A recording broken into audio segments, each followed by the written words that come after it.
எனது விஜய் அவர்கள் இப்படி ஒரு மிஸ்டேக் பண்ணிட்டாரா அப்படின்னு எல்லாரும் மிரண்டு போய் பார்த்துட்டு இருக்காங்க. அது மாதிரி ஒரு விஷயம் தான் நடந்திருக்கு. எஸ்ஐஆர் சம்பந்தப்பட்ட கூட்டத்துக்கு தன்னை கூப்பிடல அப்படின்னு ஒரு புகார் கடிதத்தை விஜய் எழுதியிருக்காரு. இது எழுதி யாருக்கு அமைச்சிருக்காருன்னா, மாநில தேர்தல் ஆணையர், அதாவது ஸ்டேட் எலெக்ஷன் கமிஷனர், உள்ளாட்சி தேர்தல் சம்பந்தப்பட்ட பணிகளை கவனிக்கக்கூடியவர். அவர் கோயம்பேடுல இருக்காரு.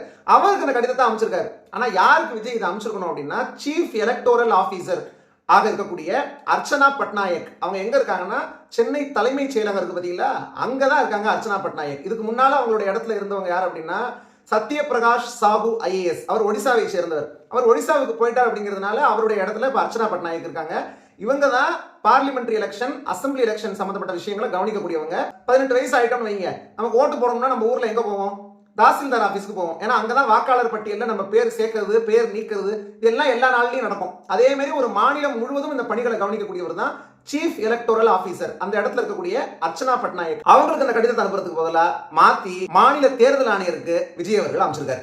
நீங்க விஜய் அவர்கள் செஞ்சிருக்கிறத எப்படி பாக்குறீங்க? உங்களுடைய கருத்துக்களை கீழே கமெண்ட் பண்ணுங்க.